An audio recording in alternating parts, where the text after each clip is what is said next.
What's up, guys? We just want to take a quick second and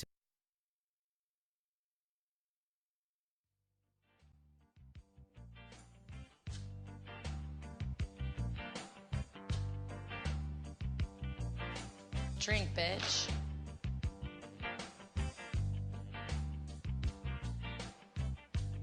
Mission failed. We'll get them next time.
The journey towards championship glory never ends. For every victory leads to new challengers, and every challenger leads to new obstacles. But some obstacles we never see coming. This clash of champions.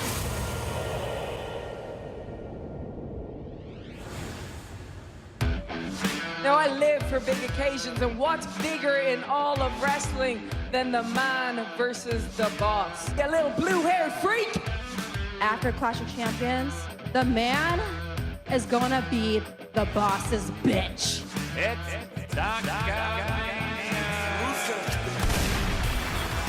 I am no stranger to defending 2 titles in the same night. I've done it before in a Clash. I will do it again. I'm thinking no more games, no more traps, no more waiting until Clash of Champions. Let's do this right here, right now. Get your ass out here and face me like a man. Stupid! Oh, stupid! I hate liars.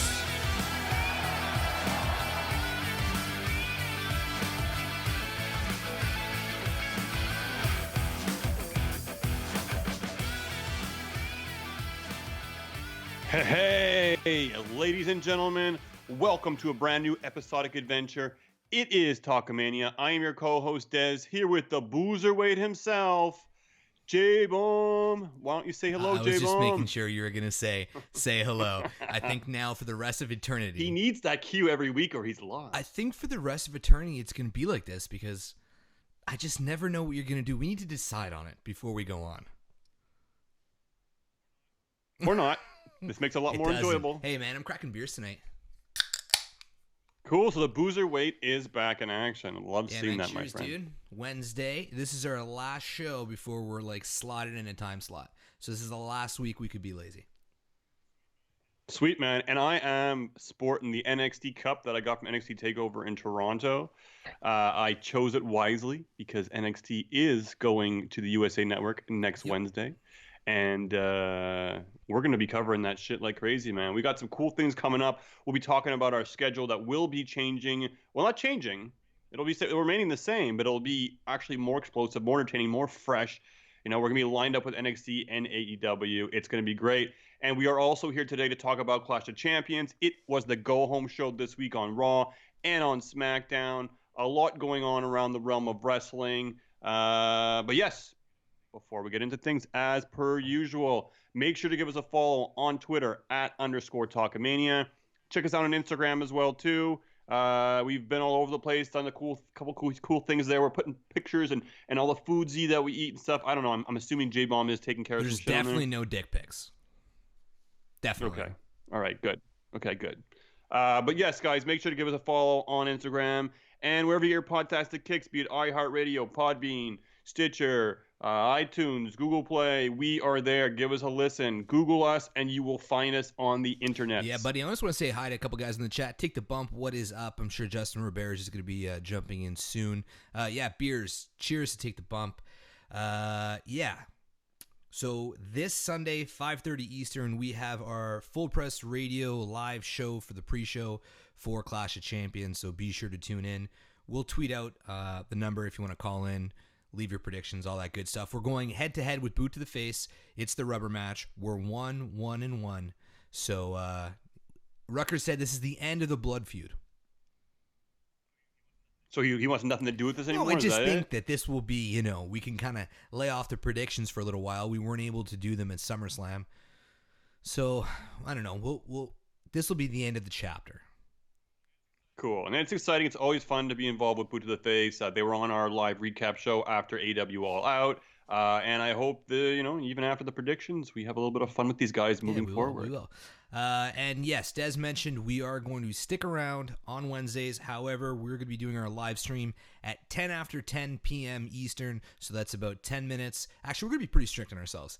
10 minutes after AEW or NXT go off the air, we'll be on the YouTube, hopefully on Twitch and on Sportscaster. Excuse me. It'll be a good time. And then we'll do our audio release on Thursdays. It's going to be interesting, too, because we got two products lined up. It is the Wednesday Night Wars. We got AW, we got NXT. We're trying to cover both at the same time, so we'll see how it's going to go. Maybe a bit of an organic experience. Maybe 1 week J-Bomb's going to follow AW and I'll follow NXT. Or maybe we'll try to do both, multitask. We'll see how it goes, because I want to definitely check out content from both shows. I like the alternate choices from the main roster, and we have a full main course on Wednesday nights. And we'll be bringing you the action post-show, Wednesday night live, fresh. Tune in and make sure to check us out. Yeah, we have so much to talk about tonight with NXT. Before we get going, if you want to listen to us on Full Press Radio, that's every Thursday at noon Eastern. If you want to check them out on Twitter, it's @Full Press Radio.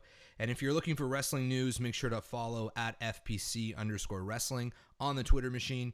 And you can also check out all their stuff through our website, talkmania.com. If you want to buy some merch, if you want to look over at Dez's screen right now, he's got the summer retro Miami Vice style in the hot blue. ProWrestlingTees.com/Talkamania. And if you want to watch us play some Apex Live, it's Twitch TV/Talkamaniacs. And of course, head over to Patreon, $1 a month. We're going to update the tiers because since we're recording at 10:10, we're probably not going to have an upload till midnight. So the early release party is over. We're going to revamp our tiers, so it'll be a lot more interesting over on Patreon. But patreon.com/Talkamania. For as little as $1, you can really support the show.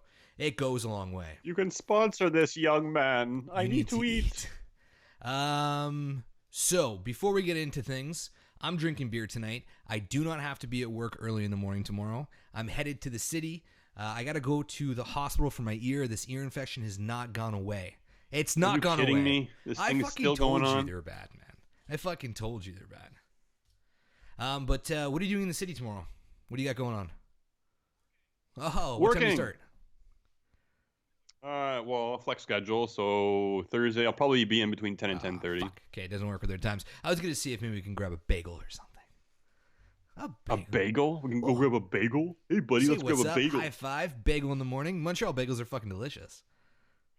Yeah, they are. What time are you going to be around the city? My appointment's right at 10:45, so that kind of fucks us. And I do have to get to work after, unfortunately. Oh, okay. I'd say maybe afterwards that'd be cool, but I'm not getting up for your sorry ass. Oh, Justin Roberts did just pop in. Take the Bump says he's going to call in on Sunday and cuss out Baron P. Break. Oh, yes. He is a big Baron P. Break advocate. He makes it be known. So it's going to be interesting. And it was just announced today, and I'm pretty salty about this, to be honest with you. And I'm getting ahead of myself. You are, yeah. You are. No, don't get there. Don't get there. Keep it. Keep it inside of you. Okay. All right. Okay. Guys, on today's episode, we're going to be doing a lot of stuff on a segment we like to call Oh, You Didn't Know. We're going to be going over the news from around the wrestling realm. We're going to talk about NXT. I mean, we're going to be doing every Wednesday night, so NXT is going to be a big thing on the show. So it's a segment we're going to call Let's Talk NXT. Then we're going to get into... Yeah. That's the name of it? I got That's nothing the name better, you came man. up with? Oh, yeah, maybe you can help me on that one. Then we got Salty or Sweet, the rapid fire. We are NXT. We can just call it We Are Isn't NXT. that like ripping them off? Well, listen to the sound bites in our theme. We jack everything from jack them. a lot of things. That's it. Okay, moving on. And yeah, we're gonna get into Salty or Sweet rapid fire edition, and then a preview to our predictions for Clash of Champions. And again, we're going up against Boot to the Face. So there's a lot of fucking notes here. Holy shit! Let's jump into here. Let's talk about the news in a segment called Oh, you didn't know? Oh, I like that. You added the last part. I'm very today. Happy. I fucked around with some shit. shit. Oh, thanks, man. So. All right, so 205 Live is apparently on its way out. The superstars are apparently going to be featured on NXT Live going forward.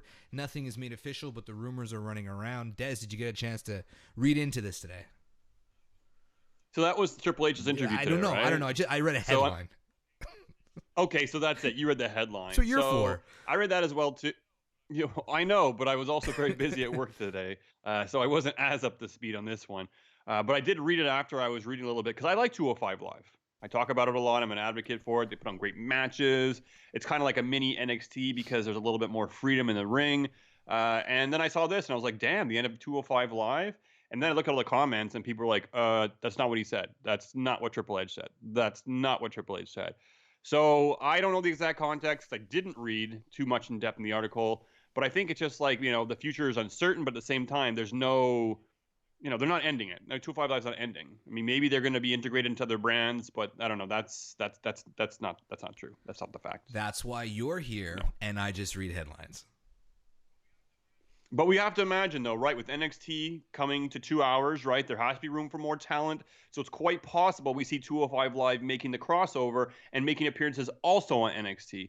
We might see the same thing with main roster talent as well. I don't see why not. If they're going to want to make people tune in on a week-to-week basis, you got to have reasons to tune in. And I think bringing people over from 205 Live and having those kind of matches, and with the main roster people coming over and having those type of matches, it's going to be excellent TV to tune in for. And look, we know Evolve, right, has all those kinds of interesting matchups. When you have like dream matchups, you take somebody from the main roster and NXT or whatever, and you throw them together. I think we can see some cool matches like that going forward on NXT. At least I hope. I think NXT is going to contend with AEW. I really do. And people are saying, it's not going to be a war. It's not going to be a war. I don't know. There was some stuff that happened, some things that leaked out. We'll get to that later in the show, but I really do think it's out of your ear? Leaked a little bit out of your ear? Is that it? It's not leaking anymore, man. It's just like, it feels like sometimes it's like double echoed with a slight delay, so I hear things twice, and then other times it's completely blocked. And then I'll just like move my neck and it'll just be like inside my brain. It's disgusting. Man, it's pretty disgusting. Worlds Collide is set to replace NXT TakeOver for this year's Royal Rumble weekend. Now, I'm not too familiar with what Worlds Collide is. If I do remember, it was like NXT USA versus NXT UK. No? No, not exactly. No, well, you're not too far off, but I mean, you clearly didn't click No, the I did link not. again. Uh, it's basically a tournament, and it combines superstars from different brands. So we're going to see people from NXT UK, from the NXT, from 205 Live, and I'm also hearing now the main roster. They're going to be involved in a tournament, and basically to see, I guess, worlds colliding. We should have had a George Costanza soundbite in Oh, there. Worlds killing colliding. Independent George. We have time for that though, because that will be in January, so we will have that soundbite. But it's another tournament. WWE's all about these tournaments lately. Best in the world, King of the Ring, Worlds Collide. I think it's cool. Could be really exciting. I'm just a bit bummed out that it takes away from an NXT takeover. I love takeovers. So now we Are get we one even less getting takeover. takeovers anymore with NXT being its own brand? Are they going to have monthly pay-per-views? No, I don't. A good question. I don't know if they're going to be moving to monthly pay-per-views, but I'm assuming they're just going to stick with the regular format. The first 2 weeks of NXT on USA Network are going to be 1 hour only. I'm being told that they actually will you be gotta 2 switch to the hours. Yeah, you got to watch the network because I think Suits, right? They're finishing up the series Suits, and they already kind of said, "Hey, Suits, we have to give We'll this have time to. It's a slot." huge show. Have WWE's you ever being a watched that show? trooper.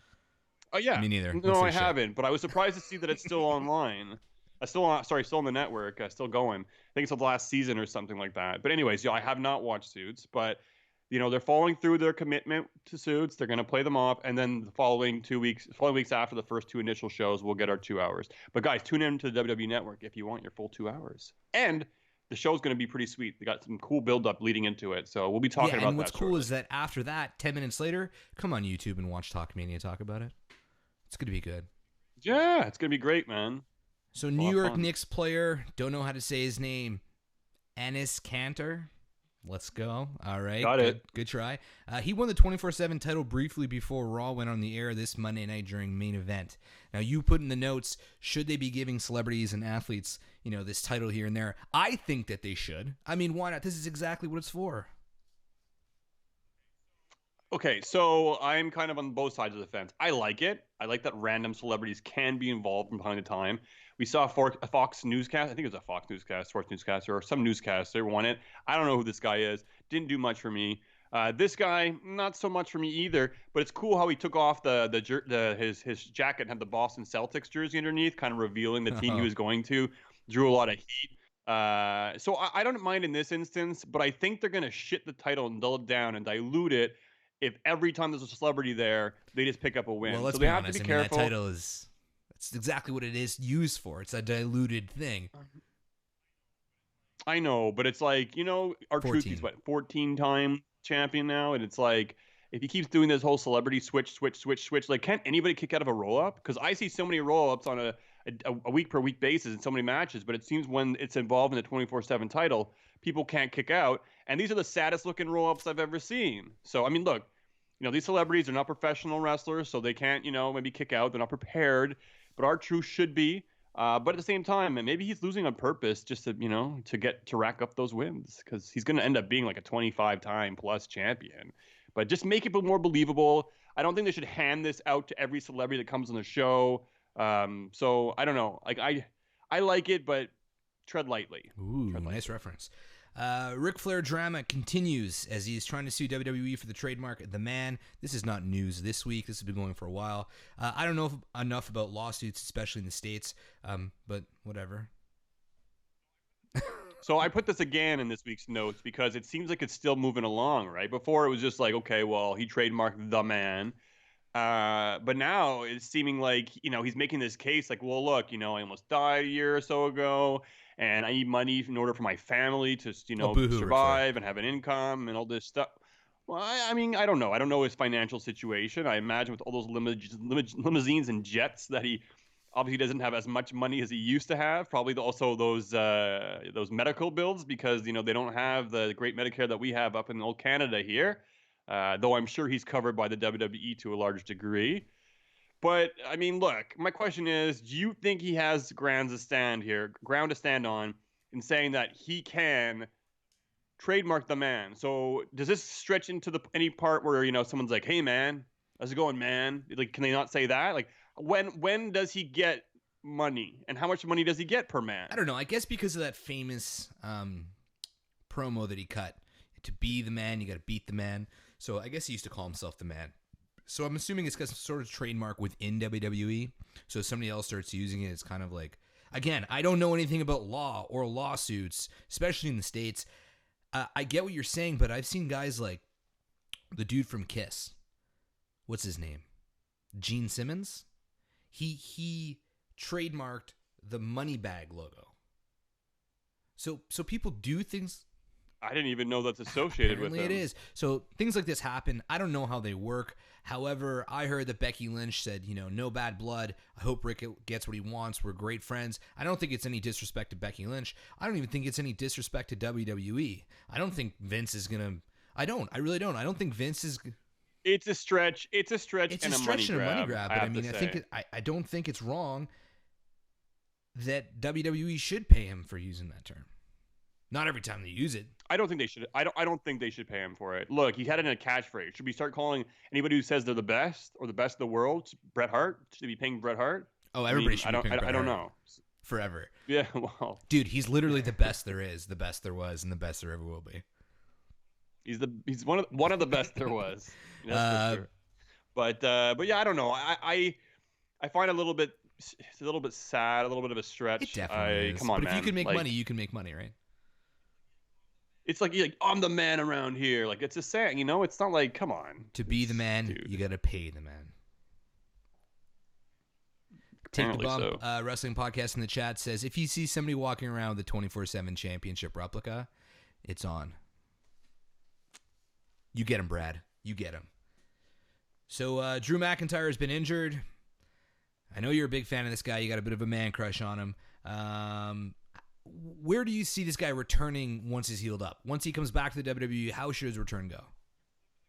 You're flipping the question on me because this is what I wrote for really you. Care about it.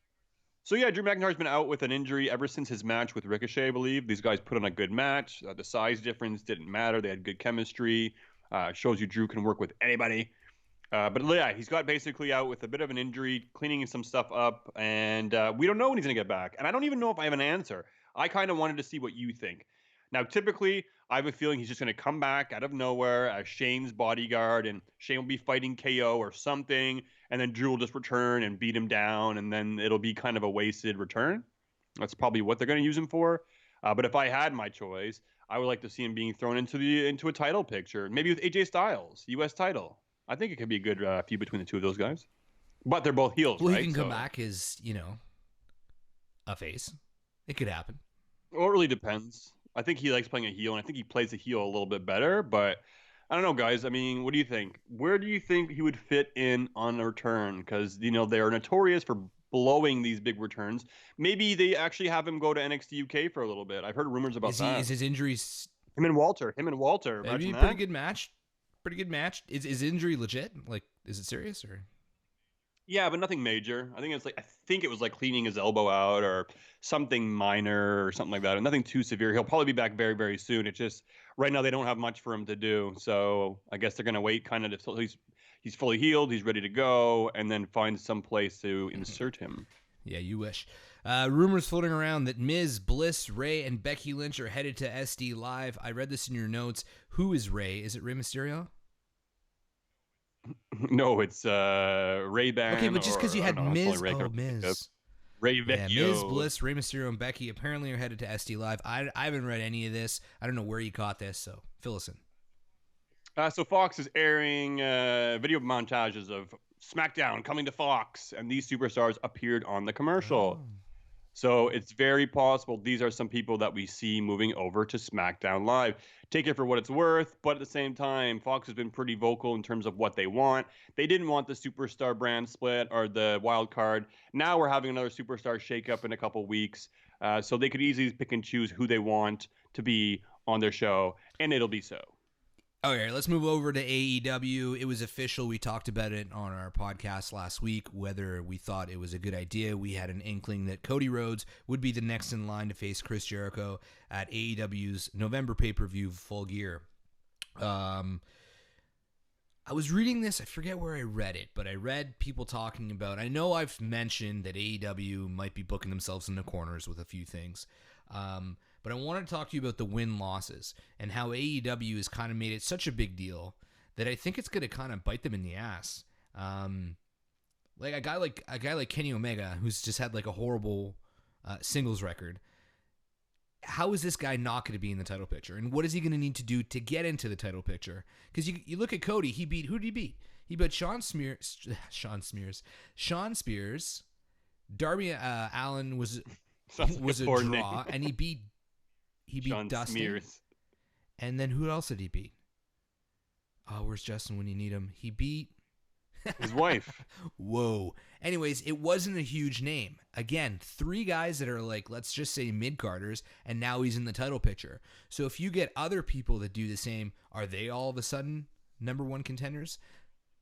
Well, you're also the boss, right? So the boss pretty much doesn't need any wins. He just writes I himself understand into that, the but story. if they're going to make a big deal over wins and losses, that's what I'm trying to get at here. You know, if you win 3 matches in a row, are you automatically in the title picture? Well, 3 matches in a row, I think that's going to happen quite a bit with certain people. I don't know. They have a lot of fine tuning to work out in terms of the scoring system and the wins-loss record. I don't ultimately see this being something they can utilize properly in terms of when you're ready or not, unless you have to have a certain amount of wins in a month.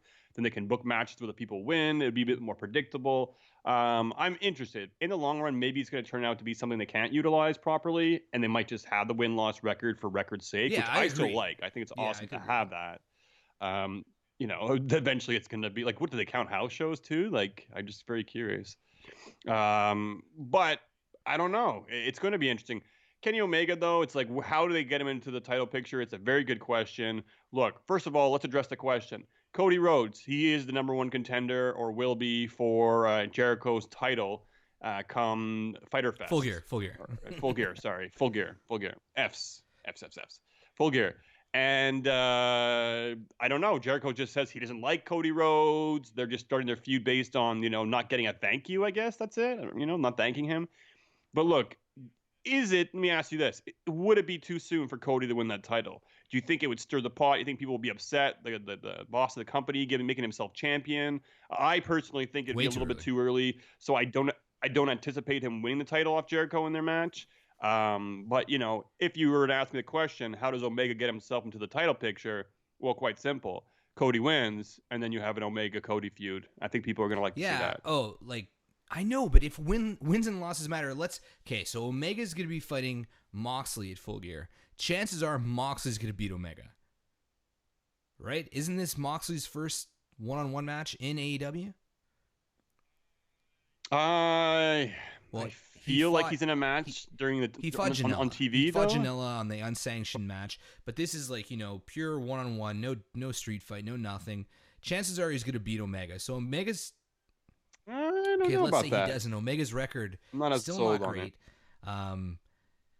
First of all, to answer your question, 100% Cody Rhodes can't win this match. 1, it's too quick for Cody to win. 2, it's too quick for Jericho to lose.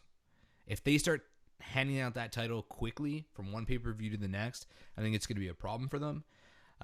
But to get back to what we were talking about as far as it goes for them, kind of screwing themselves with this win-loss record, I was thinking about it the other day, and I'm going to take a page out of the book of Apex Legends. They have like a tier system where you're bronze, silver, gold, platinum, and you kind of stay within your branch. So let's say you are considered in the title picture. Well, you need to have a certain amount of wins while you're in the title picture to then get the championship match. Now, if you fall out of that, you can fall out into the mid card. And then within the mid card, you have to win a certain amount of matches to get bumped up into the top of the card. And from the top of the card, you can fuck up. I mean, you could fuck around at that point, win some matches, and become. Interesting. So if they can do that, I think that they can save themselves with this win-loss record.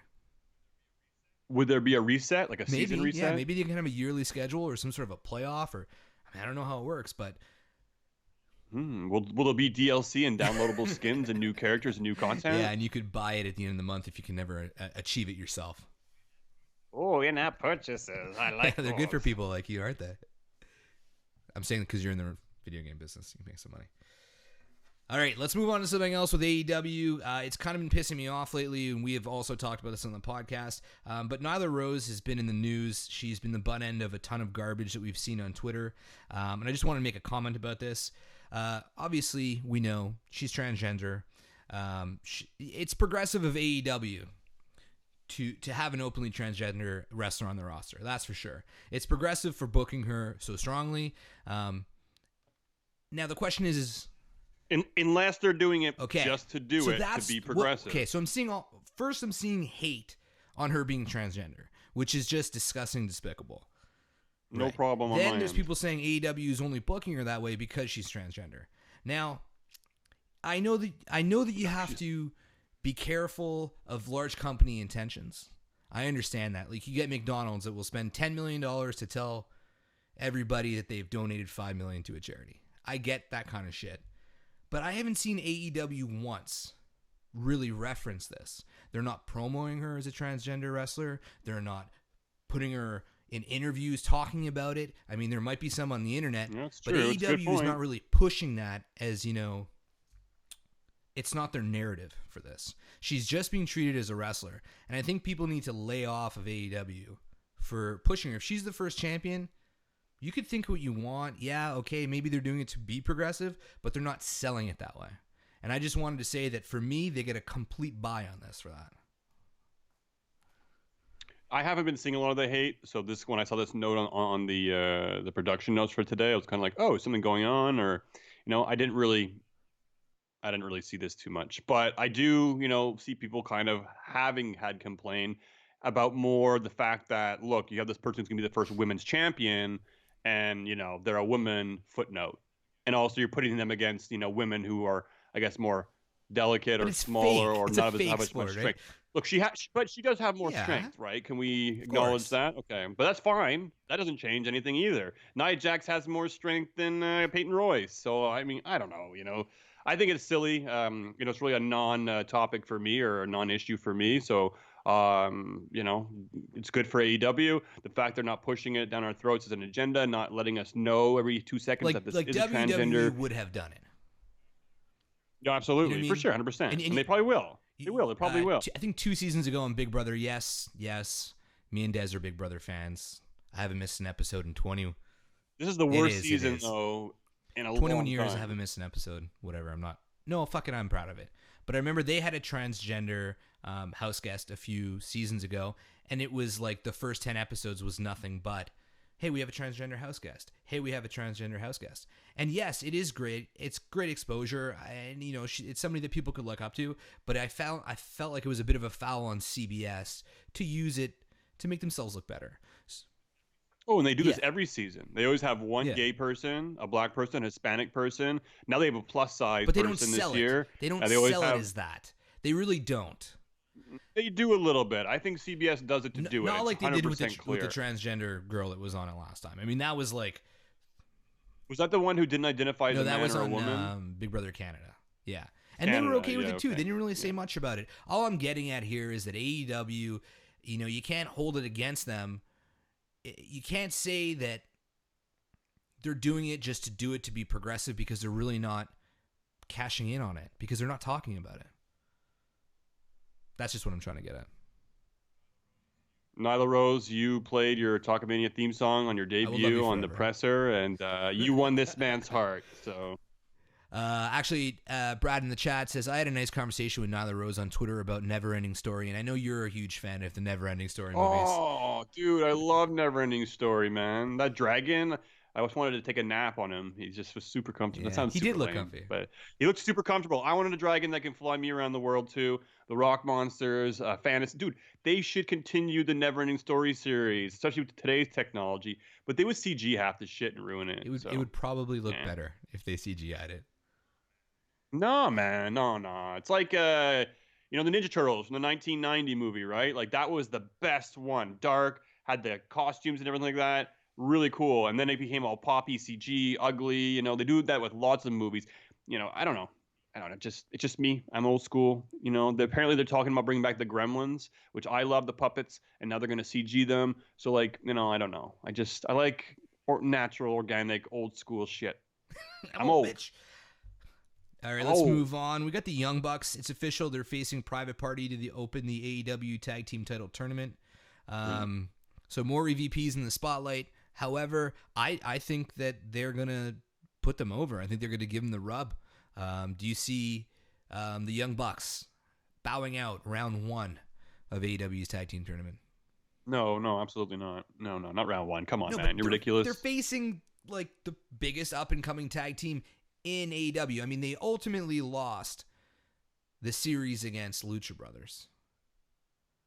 So So they're gonna go and lose again against another I don't know. team? I see Cody Rhodes going up, and I see Young Bucks spinning people over. Private Party are the Street Profit similar ones, right? Like they have the same kind of colored gear and stuff. Okay, yeah. No. I like them. They were a great team.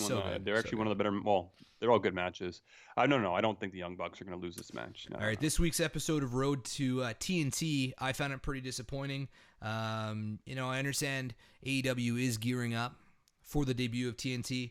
I don't know what it is, man. It was literally just a recap of everything that happened at All Out, and a part of me feels like there's a bit of steam, a little bit of hype that's being let off of AEW, like not losing momentum, but I don't know. There's just this weird feel heading into TV, and I just want to know if you share the same feelings. Well, actually, I don't know. I think once it does the debut, people are going to be re-excited. It's going to kind of rejuvenate the excitement. And we're talking about the wars between AEW and NXT. I think AEW is going to edge NXT for quite a little bit. I think the WWE, as long as Triple H is running the show and he can kind of do what he needs to do for NXT, it can pick up steam and maybe take over AEW and kind of readjust and all that stuff over time. AEW will be hot off the bat. I will say, to your point, though, I was reading as well today that NXT actually dropped in terms of its pay-per-view buy rate this past month as opposed to the previous pay-per-view by 20,000 people. Yeah, that's significant. That's a significant drop for a buy rate in basically a one-event time. So I think, yes, there's a little bit of people kind of getting over the initial honeymoon, but I think they'll reclaim that and they'll get back to where they need to be. But remember, this is new. This is hot. People are excited about this competing company. So I think it'll be a little bit of time till we kind of see the average and constant flow of AEW. But in terms of the buy rate drop down, that's not a good sign. Shameless plug in the chat here. Take the Bump Wrestling Podcast says, you know what else debuts in October? Fanatics Wrestling Federation, Friday, October 4th, live from Dothan, Alabama. And I don't know if I pronounced any of that correctly, but... you got Alabama. He's from Alabama. And is this... I know I read the other day on Twitter that you guys are doing commentary for a promotion. I don't know if this is the promotion. Hit me up in the chat. Let me know. Yeah, very awesome, cool. Man. Cool. Yeah, guys, check it out, man. And we'll be talking more about that. Just let us know the details, and we'll be happy to All right, I got two more pieces of news before we wrap this up. Rumor has it, Dez told me that Jericho is claiming responsibility for recruiting Jon Moxley to the AEW. Is that even a surprise? Obviously, Jericho is going to do something. That's like Trump taking credit for everything that's good and nothing that's bad. But look, obviously, I believe this one. I mean, obviously, he knew Moxley. He had the match and the relationship that they had in WWE. Remember the Asylum, the Ambrose Asylum match. So I'm pretty sure he put feelers out for him as well, too. I think Dean Malenko and even Sammy Guevara as well, too. He claims that he recruited them over to AEW. So take it for what it's worth. It's really not that much news. It's pretty much what it's Jericho talking shit and being Speaking of Jericho, I guess it's safe to say LAX is going to be his partner on that TNT debut in October. Yeah, I'm pretty sure it makes sense. I like to see Jericho keep up with anybody in that match. I'm not that he can't, but I mean, man, that's going to be some fast, high-flying action, man. It's going to be exciting to watch. Definitely going to be exciting. Before we get into NXT talk, we're going to take a quick break, a little word from our sponsors, and we'll be back with some NXT stuff just after the break. What's up, guys? We just wanted to take a quick second to tell you guys about this new app that we've been using. It's called Podcoin. It is a podcast player. It's great. If you're not familiar with it yet, I highly suggest you checking it out. It's a free app. It's available on iPhone, on Android, and you could actually use it. You could turn your listens into money that you could put towards, Starbucks gift cards, Amazon gift cards, or if you want to donate the cash to charity, you can do that as well. Subscribe to us on there. I mean, we're available there. All of our other podcast friends are available there as well. And actually, if you're new to the app and use the code Talkamania, you'll get an extra 300 pod coins just for signing up if you use our code. So highly suggest checking it out today. Again, that's Podcoin, available on iPhone and on Android. Now let's go back to the show. What's up, Dez? Oh, Geo boy, thanks for teaching me Said that all last about week. Come on, you can Podcoin. come up with something better than that. Well, you can come up with something better than the same Dude, commercial it played takes some week after time week to after fucking week. record a commercial. All right. I'll do a Podcoin commercial. People might want to hear me say some shit about Podcoin. I Let's got get lots it done. to Let's say get it about done. Podcoin. Oh, okay. So Brad in the chat just said he did say your boys from Take the Bump will be doing commentary, and we can already tell you our main event will be Nice. lit. We got King Serpentico taking on the indie legend Matt Cross in the main event. Fuck, lethal shit, man. That'll be awesome, guys. So check Yeah, that if you're not out. following Make Take sure the you Bump, do. what the fuck is wrong with you? These guys are awesome. It's our boys from Alabama. They call in every live show, shoot the shit, beer drinkers, drunk on tacos. It's fun times. Love the Bama. All right, let's talk NXT, baby. Let's get into this before we get into Raw and SmackDown. A reminder, 10 minutes after NXT Live goes off the air, you can join Talkmania every Wednesday night here live on YouTube. Apart from that, I have no idea what's going on in NXT. Obviously, I'm a bad pro wrestling fan, but I just watched the takeovers. I never watched the weekly stuff. Des, you told me that you've... Wait. Okay, NXT Takeover Toronto. Oh, no, I I don't didn't think you watch watched that any of it. Okay, so we got to make something clear. J-Bomb continues to be a liar. You may continue. You fucking asshole. Okay, that's what I was going to say. Des, walk us through what's new in NXT, because I have no fucking idea. God. I hope you got your notes ready. Cool. I do got my notes ready. But yes, as J-Bomb said, with NXT going live on Wednesdays, as of next week, we're going to be doing our shows live Wednesday. It's a lot of wrestling for us to cover. Until SmackDown moves to Friday, we'll be doing Raw Monday, watching SmackDown Tuesday, and we'll be doing NXT/AW in the future on Wednesdays. But yes, guys, if you aren't checking out NXT tonight, make sure you do. It was taped ahead of time. Whoa, but you have spoilers, Shayna Baszler spoilers. Okay. I'm not going to spoil this one. Okay, so we have Baszler versus Ripley tonight in a cage match for the Women's Championship. I'm going to tell you, it's a great match. Interesting ending. It's going to make you think, but really cool leading into our first live show next week, where we're actually going to get a #1 contendership women's match. We're going to get Mia Yim versus Bianca Belair versus my woman. Everyone loves her. I know my cousin does as well, too. Always talking about her, and she is the shit on NXT. And one of your favorites as well, J-Bomb, Io Shirai is going to get another chance to go after the Women's Championship. And I'm excited for that. I don't know who it's going to end up being. Maybe it'll end up being a DQ or something. They'll do a fatal four-way because this is going to be basically everybody who Shane has faced over the next while. Then if Shane retains tonight against Ripley, I'm keeping it a little bit mysterious. Anyways, I think it's really cool to see Ripley take her on. It's going to be a great match. Check it out tonight. But for those women that are going to be taken on for the #1 contendership for the Women's Championship, I would love to see Io get another shot. A heel versus a heel match between the two of them could be awesome. But we do know her and Candice LeRae have a little bit of something going on. There might be some unfinished business there, so maybe that'll play into next week, but you guys got to tune in and check it out. We'll be talking about it. We'll be talking about the aftermath and talking about who won that match, if anybody does. Now, here's my question: It'll be exciting. Who is going to eventually? I'm assuming. Sorry, I'm not assuming Ripley hasn't already. But who is going to take the title off of Shayna Baszler? Because to me, Rhea Ripley is the perfect candidate for it. Coming over from the UK, her build, her look. This is the only person I could really see on the current roster that, unless somebody from main roster comes down, Ripley's like the only one I could see being legitimately able to beat Baszler, unless somehow it becomes Ronda Rousey or somebody like Asuka jumps back down to NXT once it goes live. Yeah. You were ahead of me, and I was waiting for you to shut me up as soon as I said it, but I'm glad you went ahead. Yes, I would bring Asuka back down to NXT, man. Make her have those epic matches. But I do say, it would be a bit annoying for have her take the title and hold on to it again for another year. So fair enough. But I would like to see her down there just to have matches, man. She can go against certain talent and really kind of help them go to a next level, I'd like to see Io Shirai versus Asuka.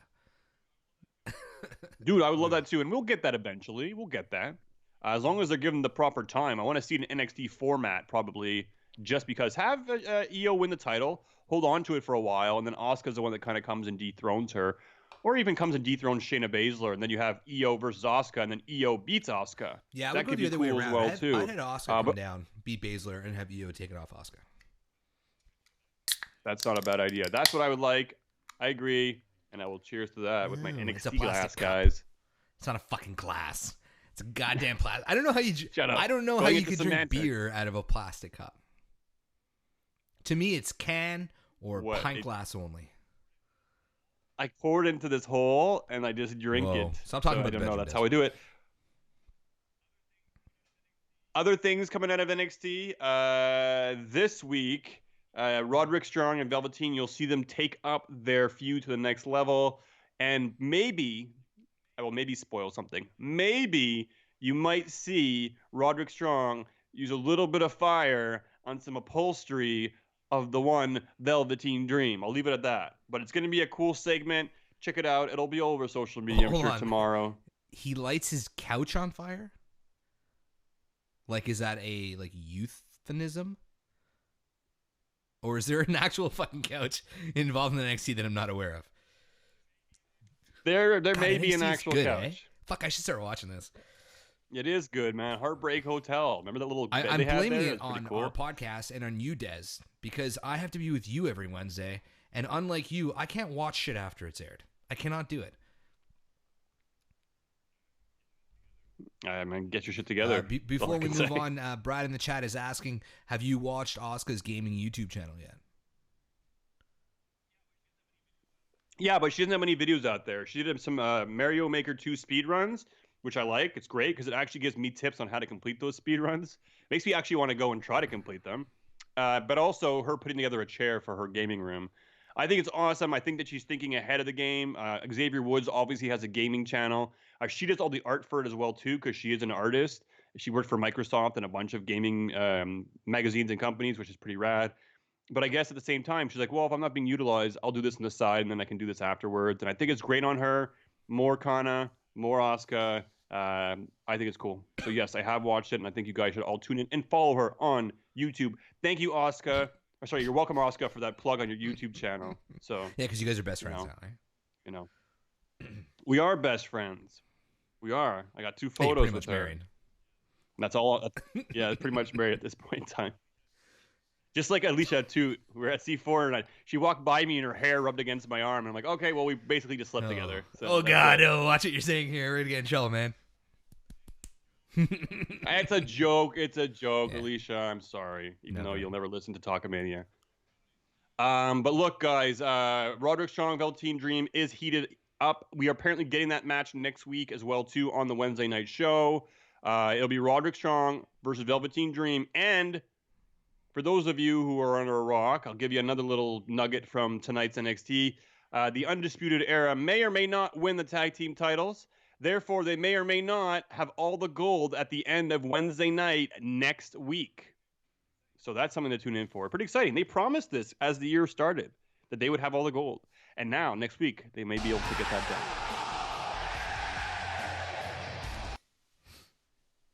I don't know. What else you got for AEW? Because I got nothing.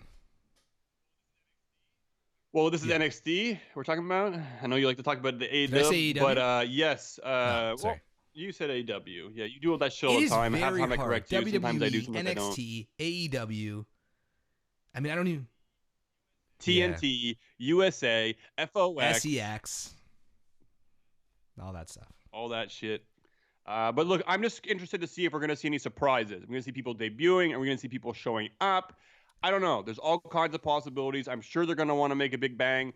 I'm hearing Toni Storm also might make the move over to NXT or the main roster. I'm not a fan personally, but would be cool to see her make the move regardless. I want to see things being shaken up. I want to see these wars kick off with a bang. Was that a reference the old to yoga Diamond Dallas instructor. Page? Yeah. It was a reference. That's all it was. I don't want the old yoga instructor to show up. I thought it was a... Wasn't sure. All right, you got anything else on NXT before we keep going?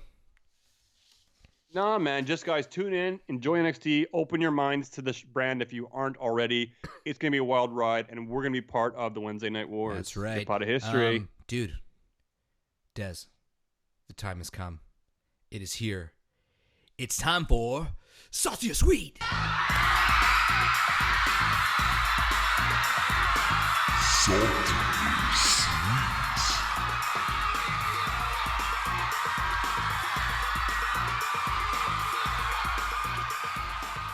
I love my go-to. This guy's like, I'm gonna make a rockin' song for this segment, and he puts in da, da, da, da, da, and then That's slows so down his. good, I love man. it. It's cool. You know, I had to Great. take those crowd noises from a YouTube video from Ellen, when they're like, "It's the 12 days of Christmas. You get a car. You get a car. You get a car," and the crowd goes fucking nuts over it. Sweet, man. Cool. So I'll rewrite a theme song for next week, and or Sure. the next time we can put it together. No, I'm The joking. whole I point love it. I is that love it's the not effort, good. and I always That's the love whole point of this whole thing.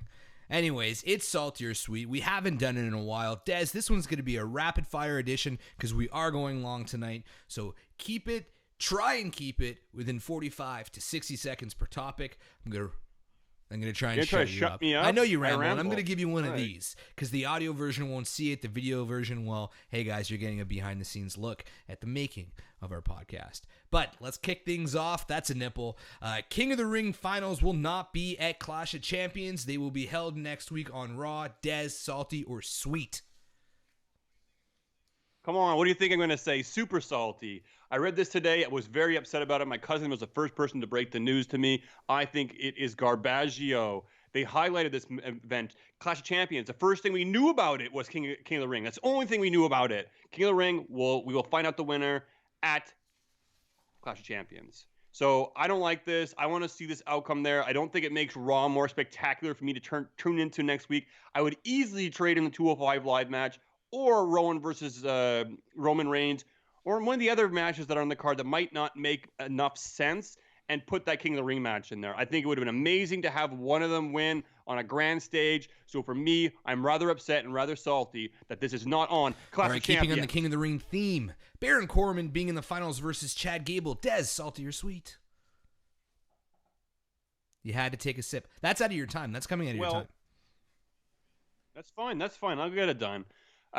Corbin in the finals. I'm cool. I'm sweet with it. I like it. I know a lot of people hate Corbin out there, and if you hate him, he's doing his job. He is an ultimate heel.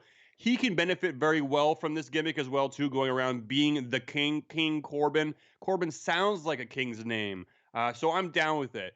I do have a little bit of reservation on Ricochet and if he should have won this. I think it could have been a great year for Ricochet. It would have been a good feather on his cap. It would have added to what he's already done this year. So part of me thinks like this should have been his tournament. But I'm okay with Corbin being part of it. I'm okay with him winning. Part of me also has been won over a little bit by Gable as well. Look, we're seeing Gable doing very good things as well too. He was the underdog. I like what we're seeing. I'm worried that if he doesn't win this tournament, he'll just be put into the jobbing house yet again. But ultimately, Corbin winning, the King of the Ring in general, yeah, it's going to be pretty sweet. That's all I got in King of the Ring. And I know Brad hates fucking Corbin. He doesn't even say he's a good heel. I know, yeah. He's a break. go away heel. I used to feel like Baron Corbin was that go away heel. However, lately, I don't know what it is. Maybe it's that attire change. Maybe it's him, his program with Lacey Evans. There's just something that changed in my mind. There might just not be any good alternatives to heels. I mean, I don't know. Miz was a great heel. We'll get there. Stone Cold Steve Austin returning to Raw this past week. Des, salty or sweet? Oh, it was great. Sweet. All the way, man. Love Stone Cold Steve Austin. I thought it was very smart the way they used him, too. Let's kick off Raw with him this time. That way the fans are excited. Lots of energy. You hear the roof blow off that house. It was fantastic. The segment that he did with AJ Styles, first of all, he got the contract signed, which Michael Cole was unable to do, but he got that contract signed. AJ Styles came out, cut an awesome promo, just being trolly, being a heel, calling Austin an old fart. I thought that was hilarious. And then look, he eats a stunner. I think it was great. He sold it really well. They talked about it on social media. He did the little scissor kick with his legs. But look, AJ Styles, to me, to be honest with you, the fact that he was able to interact with Stone Cold Steve Austin in a segment, get the Stone Cold Stunner, these guys will never wrestle a match. I think it pretty much is a stamp or a check on the bucket list of AJ Styles. Loved it. I love the fact they brought him back towards the end of the show to close it out too. Very smart and strategic for the WWE. I think they should do this more. They should bring Austin in more. It helps him for his show, helps the WWE. Have him be there for a night and show up randomly at one point in time. People will tune in to watch. It'll bring in viewership and add more excitement to the show. So for me, Austin being there, dude, it's sweet. You know I love what? a Stone I Cold forgot Stunner. how much and how good AJ Styles was until this segment. I mean, I fast forwarded through so much stuff of his lately, but God, that guy can sell freaking anything. I caught a bit of his match with Cedric Alexander. Same thing. Oh, that was great too. Yeah, great match. Great. That Great. brings me Give to the the rub to next Cedric point. Alexander. Cedric Alexander's recent push. Des, are you salty or sweet?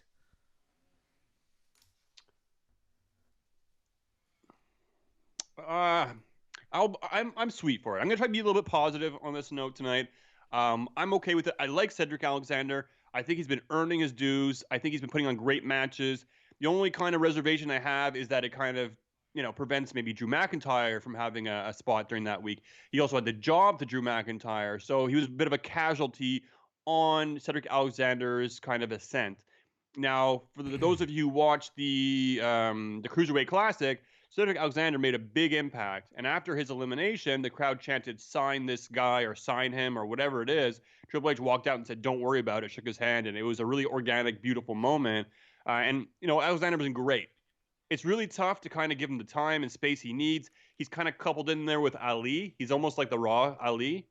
Both these guys are young. They're cruiserweights. They can do all kinds of amazing things in the ring. And they're kind of both at the same rise a little bit. Ali's kind of been on the back burner a little bit. But it's cool. I like the new talent coming in. I like AJ putting him over, and he's been delivering. And the lumbar check, as much of a confusing move as it is, like I could probably kick out of it, unless maybe it causes great back spasms. It can be a really cool move when delivered out of nowhere, and if sold properly. But yes, cool, awesome. Cedric Alexander, too sweet. The 4 Horsewomen main eventing Raw this week. Salty or sweet? All right. So on paper, it's sweet. I like it. I think it's awesome. Look, these two are the top women in the WWE, and we had a conversation last week where I was asking, top 4 women. I'm sorry, I don't always put Sasha in there because she went home and cried a little bit. But now that she's back, it is the 4 Horsewomen, and they earn their keep. They earn their respect. They are 4 of the top women in the WWE. I will say, I will not say in the industry. I will say in the WWE. But my concern is, are these going to be your 4 women forever? And that's what I said last week. I was like, so these are going to be our division. It's just going to be these 4 women forever. And then we got the main event this week. Rightfully so. It was cool. I was excited for it. I probably will be alone and say that I don't think this match delivered on all cylinders. I don't think it was that great. I thought there was a bit of clunkiness to it. Sasha did a tilt-a-whirl into her bank statement, which looked a bit clunky. Charlotte went to go put on the figure 8, and Sasha just sat there staring at her. A lot of people kind of could have made it a little bit tighter. I have high expectations. When I see the 4 best in the WWE or 4 best potentially in the world, people will say it didn't do it for me. I will say, however, I saw an interview with Charlotte where she said that she wants the main event WrestleMania, or at least have a match at WrestleMania, where it's a fatal 4-way between the 4 of them. And I think that would be an amazing match. Not a fatal 4-way. It would need to be an elimination match. That way it kind of goes on. You kind of see who advances. But I think if these women were given the time on a grand stage, like WrestleMania, have a fatal 4-way elimination, maybe for the championship, it would be amazing. These women are great, hard workers. But just this week, it didn't do it for me. But ultimately, having them in a main event or having them in a match of this caliber, yeah, it's sweet. This is one I never thought we would talk about on the podcast. And actually, it's funny because Take the Bump just mentioned it. He says, I don't think you guys have given Rey Mysterio versus Grand Metalik enough attention. It is literally the next subject in my our notes. But the question I will pose to Dez is this. Grand Metalik not getting the rub from Rey Mysterio. Dez, are you salty or sweet? I'm not salty. I'm sweet. I'm okay with this because he did get the rub with Rey Mysterio. He had a match with Rey Mysterio. If I was Metalik, I would go in there and be like, dude, I'll lose to you every day of the week. You are Rey Mysterio. I think it's fun. You don't always need to win a match. Metalik, I remember he's one of the ones I remember from the Cruiserweight Classic that I was like, I really He's want to great. see this guy go. And then he kind of got thrown into Lucha Party, kind of got thrown into some tag teams. 205 Live, he wasn't really respected. So I thought, hey, here he goes. Here's his chance. Rey Mysterio. And then he lost. I know I'm taking this away from you. I'm not going to count it against your time. But I am very salty about it, and I had to chime in. Fair enough, and I get it. But at the same time, think about the storyline with Rey Mysterio right now. He's doing this whole thing where he's coming back, right? So it makes sense for him to pick up a win. Unless you're going to drive the wedge in further and he's just going to be completely shattered, because that's the way he'll be. So my question is here, where does he go from here? Because he's having this match. The match itself was really good as well, too. I was happy to see the two kind of go out in the ring. It was kind of almost a dream match between two luchadors, or a modern luchador with Rey Mysterio. I think Metalik as well, too. It's in his bucket list. I think he walks away happy with his head held high. But my question is, what happens from here? How are they going to bring Dominic back into it? Are they going to be tag team partners? So I'm wondering, will he pick up a few couple wins and then head down the same road of losing? What's going on with him? But I won't downplay that match, and awesome that you brought it up and asked us about it, because it was a good match this week, and one of the matches that flew under the radar that people might not appreciate. I thought it was rad. Right on. The question, this one's going to be a short one, so you got to pick up on it. Dez, 11-19, salty or sweet? I don't know what it means, because I'm trying to calculate it. I know this is the Firefly Funhouse. I know the fact that he was pissed off about Stone Cold Steve Austin. He hit his 3:16 alarm clock, and it went to 11:19. I'm trying to kind of translate to that what that might mean. If there's code there, there has to be, but it doesn't really equal anything specific, except for KS, I think it was, in terms of letters. So if it's KS, what is it? Kevin Steen, Kevin Owens, I don't know. But I'm totally down for more Firefly Funhouse. I'm down for Bray Wyatt. I liked having a new Firefly Funhouse this week, and him talking about basically going into the Hell in a Cell. So more Firefly Funhouse is always sweet in my books. Yeah, I just checked while we were on this to see if Hell in a Cell was November 2019, and it is not. So 11-19 does not mean that. Did you? I did that. I did that research. Maybe it was going to be him with Undertaker. Yeah. But he was in a dark match on SmackDown Live. I do know that, but it was between 10 and 11. So 11-19 didn't have anything to do with that either. Yeah, he interrupted the B team. He took out Bo Dallas' brother with his mandible claw. So did he? Oh, what does that make you think? Like, the fact that it's cool. I agree, it was cool. But the fact they're putting him on, let's say, I guess main event or on dark matches, like, is that? Yeah, that's silly. So here's the thing, and we'll take a small little pause here. I'm going to ask you a question. Do you think do you think that he should have done the mandible claw on either Stone Cold Steve Austin or The Undertaker this week? Both of them, at least one of them. If I had to choose between the two, The Undertaker would be cooler. No, It'd be more meaningful. I think it would be more meaningful in a really shitty storytelling kind of way, because it's demon and demon. However, I do believe that if he would have done it on Stone Cold, it would have been the ultimate rub. The ultimate rub. People are still excited to see Stone Cold. I think the difference between Stone Cold and Undertaker coming back, and this is going to tie into the next one, so I'm just going to give my opinion right away. I think that when Stone Cold comes back, people still like him. When Undertaker comes back, I think people respect him. I think it's more like, okay, this is my chance to see the entrance. But ultimately, apart from the entrance, I don't think people care to see him in the ring. And I think people would fucking die to see Stone Cold in the ring again. I just think, look, I agree with you. Ultimate rub if you have Bray Wyatt take out Stone Cold Steve Austin. But I will say, I don't think anybody should be taking out Stone Cold Steve Austin. No, don't fuck with that Take shit. the Bump Wrestling Podcast in the chat just said The Undertaker debuted on 11/19/1990 at a house show. So if that is true, Justin's not here. Justin, you're fired. He Well, he said he walked out of his buddy. Wi-Fi zone and he was fizzling out. So I'll give him a break on this one. That's awesome, though. Hey, that's great. I mean, even if it wasn't intentional, let's say that's what it is. Brad, kudos, bro. That's pretty good digging. Or if you just read it somewhere and you're taking credit. Regardless, we didn't know, it's news to us. But let's carry on with salty or sweet. Dez, The Undertaker being on SmackDown Live, salty or sweet? I'm going to be positive again and say that it is sweet. It's cool to have The Undertaker back. It's cool to have him on SmackDown. When I think of superstars and shows, Monday Night Raw, obviously I think of Stone Cold Steve Austin. But when I do think of SmackDown, I do think of The Undertaker. And I think he's more associated with SmackDown than he is with Monday Night Raw. And look, The Undertaker was their attempt at doing the equivalent of Stone Cold Steve Austin on Raw. They were like, "Well, we'll put Undertaker on Monday night. Sorry, on Tuesday night." Yeah, it wasn't the same. It definitely doesn't have the same pop. Doesn't have the same effect. And the segment they put him with, they really could have done something a little bit better. I think I find with it. To be quite honest with you, I don't know. Sami Zayn coming out and being the one to interfere made no sense to me. I feel like maybe it could have been somebody else. They had a lot of other chances. They could have Undertaker like maybe choke slam him and put him into a casket and then light the casket on fire or something. Like something more dramatic, right? Something more dramatic. Just to have him kind of like cut a promo and then do a choke slam. And then like when he choke slammed Sam, you saw how quickly he held onto his hat, right? He cared more about his bald spot showing than actually putting on a great segment. So I don't know. I don't think Sammy was the right pick. I think it could have been somebody else. I don't really know who else off the top of my head, but even Elias would have been a bit better. I know he wasn't there because he was injured.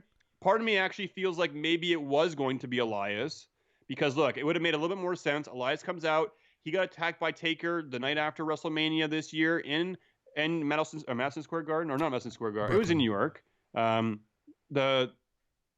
In Brooklyn, right? I don't know, wherever the fuck we went to. But anyways, he got attacked. So it would have made sense. Barclays Center. It would have made sense for him to come out and kind of reconfront the Undertaker, then get chokeslammed, then he's out of the King of the Ring tournament, and then have Shane interject himself into the tournament. It would have made a little bit more sense. This way, it looks like they kind of went with Plan B. Sami Zayn went in. He was taken out of the whole Nakamura segment later on in the night. I don't know. It just did not do it for me. So it was salty. Sorry, it was sweet, but the outcome ended up being a little bit salty. Whatever that one means. The Miz being a babyface for the past year. Dez, I know the answer. Are you salty or salty?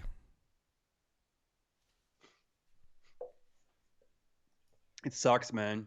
It sucks. I really don't like it. And I think they're really missing those big heels. And I feel like The Miz, honestly, he should be a heel. That's all he really should be. He does not work as a face. I don't care what reality TV show he's on and how nice and how cool he is during this TV show. And I'll admit, he seems like a chill guy, but I do not buy him as a face. He had no business beating Andrade this week. It only hurt Andrade. They didn't need to have a winner. Nakamura could have got involved. There could have been a disqualification. Nakamura could have cost him the match. There could have been so much more. They could have even made it a triple threat or whatever they wanted to do. And even if you don't, I just felt like it was a really bad move to make Andrade lose this match. And against The Miz, and against cleanly, like honestly, The Miz isn't even on the same level. If he wants to beat Andrade, he's got to pull and resort to dirty tactics.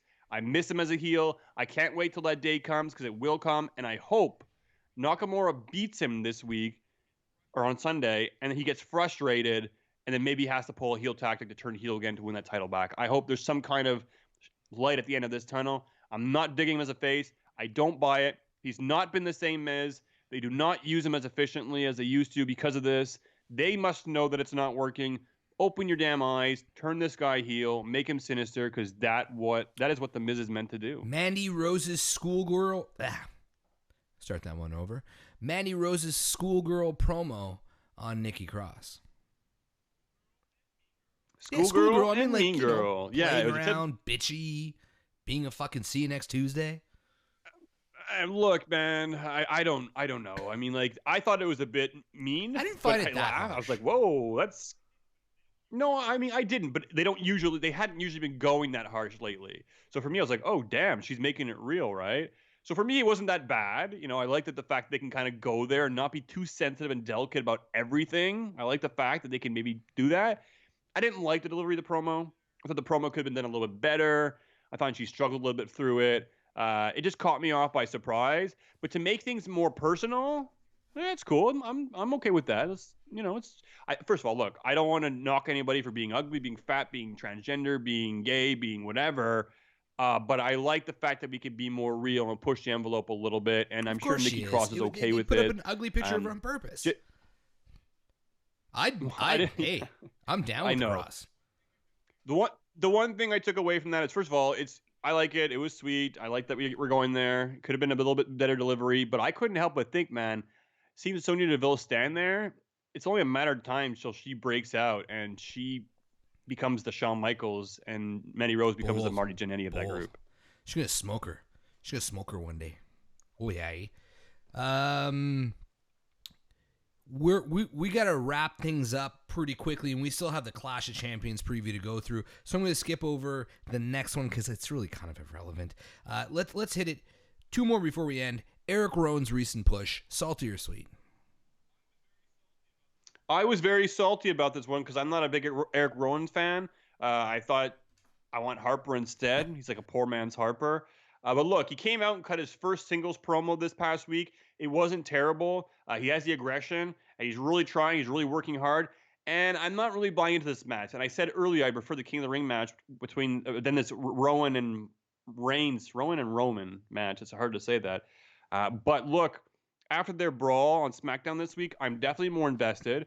I'm more interested in this match. I think it's going to be a brawl. I have to question, will Daniel Bryan be involved because he wasn't there this week? So maybe he's going to maybe he's that psychotic that he said, just slam me through a table to screw over Roman, and they'll be like, ha ha ha, I took one for the team. Like, who knows? But look, I'm at least interested in this match now to some degree and to see how much of a war it's going to be. I kind of feel like I know the outcome. But, it's not terrible. And they're trying to build a new heel, which they haven't done in a long time. So I have to give them credit. There seems like they're putting all their chips in on Rowan. And it's been getting a little bit more sweeter than salty. So I'll we give got him a Brad in pass. the chat who says Eric Rowan cuts a better promo than Corbin. They've been kind of booking Corbin as like a dick of a heel instead of a whiny heel lately. So I would agree that Rowan does cut a pretty decent promo for a guy who never has any fucking opportunity doing it. Better than Corbin, not better than Corbin lately. Like this Corbin since the attire change.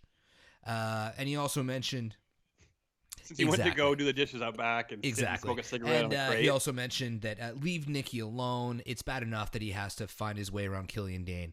And I guess he's talking about Mandy Rose on that one. Okay, so now let me ask this question, right? Is it more upsetting because Nikki Cross, like I think she's a very pretty girl, but she's not a Mandy Rose looking girl. She's not a Barbie doll, right? But if she was cutting that promo on somebody like, Peyton Royce or on Sonya Deville, would it be less upsetting? Or is it because, she doesn't fit into that average actually, stereotype? Actually, it probably would have gone over better I don't know, if the other girl was also like, Barbie hot, like typically smoke show hot, Hollywood hot, I guess you can call it. It actually would have probably gone over better for me because it would almost be like Bayley when she was comparing herself to Becky Lynch. It's like Mandy. It should have been a girl that was hotter than Mandy that she was calling ugly. I think it would have been funnier, and I think the promo for me, it would have been a little bit less, schoolgirl or mean girl style, and it could have been a little bit more innovative and clever.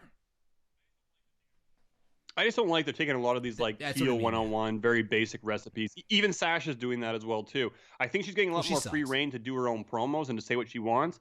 But she's still being told, okay, hit these points. And, I want her to go out there and do something more organic. So, yeah, I'm not impressed with the delivery. I want to see more innovation, more creativity. I'm not even that big on Mandy Rose. I think she's cool, but that's not my type of girl when I look at her. I actually like Sonya Deville more than but the thing about Mandy Rose is, when her music hits and it's just Mandy. I like her. I like her music. Her music's cool.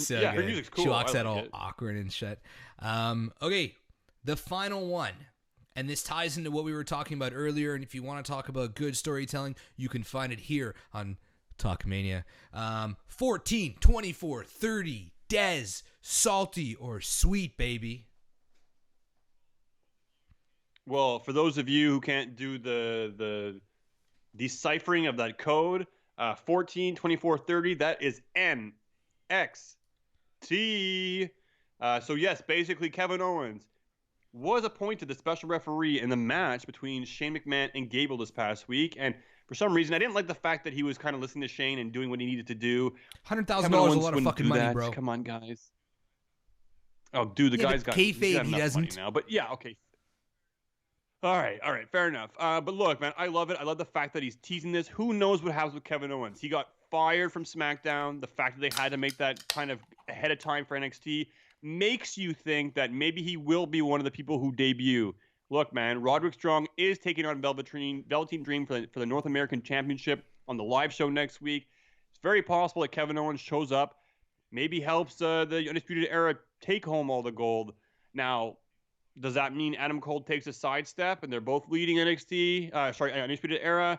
I don't know, because that's the only concern I have. You don't want to take a little bit away from Adam Cole, but at the same time, Undisputed Era is a heel faction. Kevin Owens comes in. Does it automatically become a face faction? No, I mean, there's so many variables. Yeah, for sure. A million Kevin Owens times over, turns heel all of yes. a sudden again? It depends. If he shows up at NXT, screws over Velveteen Dream, Undisputed Era wins, I think the crowd is going to explode. They're going to be excited. They love the Undisputed Era, the crowd. When I went to go see NXT TakeOver, Gargano is the homeboy, or he is the boy of NXT, but the people just love to cheer him. They love to do the boom. They love to say Adam Cole, baby. They were cheering more for Adam Cole. The cheers are there. People like fans like the interaction. So I feel like even if he does show up, they might cheer. Yeah, but everybody then cheers Kevin Owens might heels go now. and just cut a nasty promo. They're anti-heroes. Yeah, you're right. So maybe well, that's it. And that's it. And that's kind of what KO is. It's kind of like the everyman, right? So maybe he's going to go out there, people are going to cheer, and then he'll cut his first promo and just rip the crowd apart, and then they'll become heels again. Then there'll be some kind of wedge between Kevin Owens and Adam Cole. But then you have to think, Kevin Owens is basically doing well, actually, if it's live every week, then it's not going to be, because I was thinking, if he's in NXT, then he's only doing a show X amount of times a month, and he's being paid more, so it wouldn't make sense to have him on NXT. But if they're doing a live show every week, maybe it changes things. But look, we're also heading towards the superstar shakeup again as well, too, with Fox nearing. So Kevin Owens might just end up on Raw. But either way, the fact that he's teasing it is amazing. It is sweet, sweet, sweet, too sweet on my end. I would love to see it. I would love to see him go back to NXT. These guys have a history, Cole and Owens. If you go back and take a look, there's all kinds of great videos and promos. The Young Bucks are there as well, too. But amazing. An amazing question to end off salty and sweet. And by all means, please, Mr. KO, NXT. Now, I wanted to end off this one because, I mean, literally, we could do a whole episode on Kevin Owens and Undisputed Era and all the things they can do. Me personally, I really, really do think come October, when Fox starts, I really do believe Raw, SmackDown, and NXT will be 3 separate brands. I think they will have 3 different looks. I think that they will maybe even split the pay-per-views again. If not, I don't think there's going to be a lot of bleeding over, especially between NXT, Raw, and SmackDown. I think eventually there will be redrafts. I think there will be some sort of invasion angles at some point, but I don't think we're going to see what we're seeing now, where guys from Raw go to SmackDown almost like all the time. I really do, because, you got USA with NXT and Raw. They might transfer some people, but I really do believe that Fox is going to be its own brand, very separate. And I do think Kevin Owens is headed to NXT full-time. And if he does, the possibilities that he can do with Undisputed Era, he can attack Velveteen Dream, get Roderick Strong as a champion, join fucking Undisputed Era, build for a really long time. He could either split Undisputed Era, him and Adam Cole versus the other guys, or he can, finally get into that battle for the alpha position with Adam Cole within NXT, within Undisputed Era. I mean, it's endless. The fantasy booking, you can go on for hours talking about all the possibilities, but I would love to see Kevin Owens as the face of NXT, like the big star going to NXT and taking over the mainstream guy. I haven't really liked what I've been seeing from Kevin Owens in the WWE lately. I feel like I don't think he has either. I think it would be a great breath of fresh air for him. Imagine with the reins taken off of him, a little bit more control in NXT. And you're saying the dream matches that he would have in NXT. Dude, not just him. Have a few other talent come over. There's so many possibilities now that it's live every week. And my only concern is I don't want to make Kevin Owens the face of NXT because I don't want to take away from the talent that's already there. So it's a fine line. I don't think it's going to be handled like that anymore. I think they're all going to be on equal playing field. I don't think they're going to be looked at as developmental anymore. I don't think they're going to be putting newbies on NXT anymore. I think we're going to see the top tier of NXT mixed with some guys that are pulled from Raw and SmackDown that aren't being utilized as well as they could. Yeah, I think guys like that. I think during this whole process, you're going to see some people go to NXT UK as well. But I'm so excited for this, and to know that guys like Kevin Owens might end up there. I've read rumors of people wanting Daniel Bryan. I've heard dirt sheets of Daniel Bryan being a guy that goes to 205 Live. NXT. I just feel like if they keep it separate, this could be huge. If Hunter could run this, and don't forget, Hunter still has never explained what they talked about with Kevin Owens backstage, why the Universal title was put on him. I mean, there's so many things that they can do with this. Long-term storytelling at its best, and I am so... I don't know which one I'm more excited for. AEW on TNT or NXT on USA Live. I feel like we're really just completely fucking spoiled as pro wrestling fans right now. For sure, 100%. So all you guys bitching on social media, and you're actually one of the reasons why I'm not as active. I'm not as active on Twitter at all Toxic anymore. And I'm environment. sure it's not helping the podcast, but damn, it's a toxic place, man. It is a toxic place, and I like to do our talking and our thought process on the show. We don't need to be tweeting and giving our opinions. I mean, I don't know. We do it here, and it's really hard to watch sometimes on Raw and SmackDown and just see the toxicity that is. Take the Bump also says maybe we'll find out who threw the pie at Kevin Owens. I was going to mention that earlier, but I'm more curious on what Triple H was saying to him before the festival. All right, guys. Or was it Festival Friendship? I think he turned on when they talked backstage. I thought it was more around the Universal title when he won that. I don't remember. But anyways. All right, guys, let's move on to our final topic of the night. We're running late, but we'll get through this. We're not going to spend too much time on it. If you want our full predictions for Clash of Champions, our official picks to go up against Boot to the Face, tune in this Sunday, 5:30 p.m. Eastern, Full Press Radio. Me and Des are going live. But let's get into it. This is our preview of predictions for Clash of Champions. We got Drew Gulak versus... Who the fuck is Herberto Carrillo and Lince Dorado? Who the fuck are these guys? Carrillo, and well, they're new people to 205 Live. Okay. Of course, 205 Live is always in the pre-show. Faces main roster only, and we pick the winners, not who walks away with the title. So it's only winners. But we don't have to think about that tonight. That's Sunday. So what are we doing? What's the point of all this? What is our rules here? You can say whatever the fuck you want. You're just not putting out your official prediction. Cool. I mean, these are guys who are new. Or first of all, I know Carrillo and Dorado do not seem to see eye to eye. I think the whole thing I'm seeing is, can they kind of coexist, or at least put their differences aside to take out Drew Gulak? But Drew Gulak, he's doing an okay job. He's your PowerPoint presentation dude. And I don't know, is he going to drop the title that soon? It seems like it's a little bit too early to me, but we'll find out soon enough. I haven't been following it, if you can tell. I'm just kind of buying time until we go to the next match here. Brad says, Humberto Carrillo is fantastic, bro. Be prepared to be wowed. I hear good things. I think I know who he is. Does he look like he could be like Alberto Del Rio, but just a younger version of him?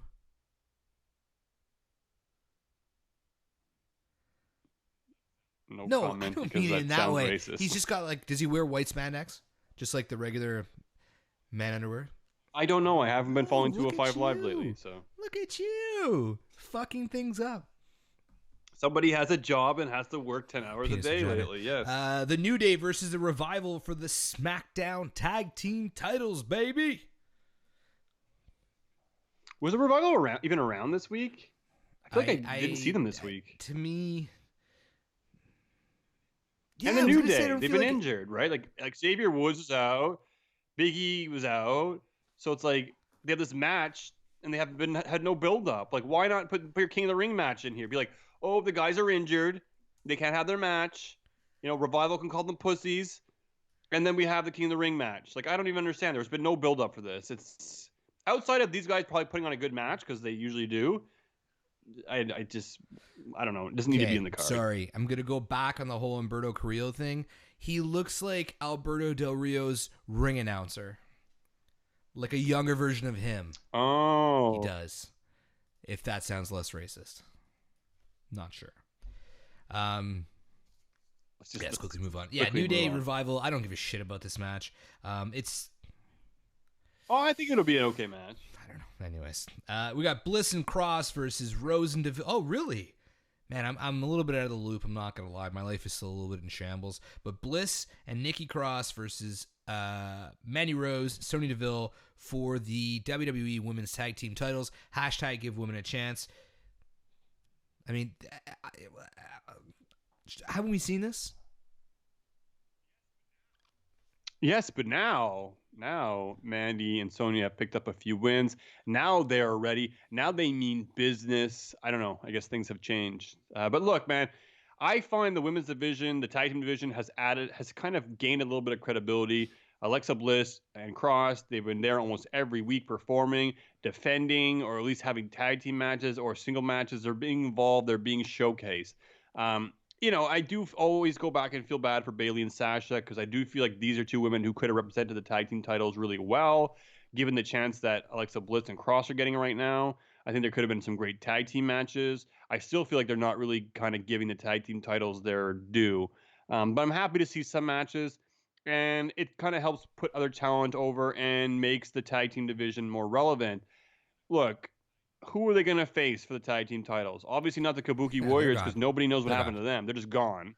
They're just gone off the face of the earth. Asuka just gave up living and decided to open a YouTube channel. And Kyrie is selling her gear online for hurricane survivors. So if you guys want to spend lots of money on some Asian booty, and I'm always saying booty because it's treasure. Booty is treasure to pirates, guys. Come on, get your mind out of the gutter. But look, good for Mandy and good for Sonya. I honestly will go ahead at the buck here, and I actually predict that they will win those tag team titles. But it might change by Sunday, but that's my gut's feeling. And I think they could benefit from it, so we'll see. It's one step closer to the barbershop. Yeah, you're calling that, eh? You know what? I got to say, Brad from Take the Bump, dude, you're giving Justin Roberge a run for his fucking money. Ricardo Rodriguez is the name of Alberto Del Rio's ring buddy. Good for you. He also thanked you for something you were talking about before. I'm not sure what it is, but he also mentioned that too many people crap on Alexa Bliss. Sorry, I'm a little drunk. Too many people crap on Alexa Bliss, and it's really undeserved. I fucking agree with you, man. She works hard, man. She works hard, man. That's why. If you're pissed off that she's always there and always being on the spotlight and always doing a moment of bliss, she's fucking dude, good. she's good. She's not terrible in the ring. She's not the best, but she's not terrible in the ring for her size and stature and what she can do. And her promo skills are great. And have you man. seen so, her treasure? Oh, clever. I saw what you did there. Yeah. I have. Yeah. I have. Yeah. Okay, Shinsuke Nakamura versus Face Miz for the IC title. I'm so pissed at this. First of all, Nakamura, I hope they don't plan on taking the title off him so soon again. I just feel like that guy's been slutting around. U.S. title, IC title. I don't know where the hell they're going with this whole no speaking the English thing because he speaks English quite well. I find Corey Graves saying, like, he doesn't need to learn your language. Like, dude, he knows English. It's like, it's so almost condescending to him. I am married to a Japanese woman, so I guess I kind of feel a little bit more. But at the same time, it's like the whole Sammy thing, it's these two guys being thrown together, hoping they stick. They're not really doing it for me. I think Sami Zayn deserves better. I think Nakamura deserves better. And I think The Miz deserves better. I don't like him as a face. I just do not. We deserve better. And I don't like The Miz as a face. I think he should be a heel. And I hope ultimately this leads to him not getting the title, maybe getting another shot, not getting the title, and being like, this isn't working. My career hasn't been working. I haven't been utilized. I need to go back to my old ways. And him going back to his old ways. So I'm not that hyped for this match. I don't want to see a face Intercontinental Champion. This pay-per-view is not. Such a cop-out for me. I mean, we've talked about on the podcast how I voiced my opinion on how I really prefer storylines that don't involve titles. And this whole pay-per-view is title matches that don't involve storytelling. Literally. Apart from... Okay, first of all, yeah. It's Clash of Champions, so it has to be all title matches. No, it doesn't. I get that. Because you want to know why? Extreme Rules isn't Extreme Rules every match. Hell in a Cell isn't Hell in a Cell every fucking talk match. About every year. Rowan and Roman, right? Like, what's the champion clashing in that match? There's no champion clashing. There should be King of the Ring champion clashing. Who is the King of the Ring? Who is the champion of the ring? I've really enjoyed the WWE product over the last few weeks, mainly because I've read about it and watched highlights and not sat through Raws and SmackDowns since the beginning of the month. What? So you've cherry-picked. Yes, I've cherry-picked. But it's more interesting this way. It really is. October was a fucking grind. That was like a lot of fucking wrestling to watch, to talk about, to think about. You know, so God, October was a August was grind. This guy. Do you smell burnt toast, J-Bone? Fuck, I think am I gonna be set on fire shortly? Burnt toast, that's Canadian heritage, baby. Yeah, nobody will know. We have these commercials that air in Canada, and they're Canadian heritage, and they show like these moments of history. And we did some, I don't know, the doctor doing surgery, and the girl It was brain burnt surgery. Google it. You're welcome, world, and you're also welcome if you're diabetic.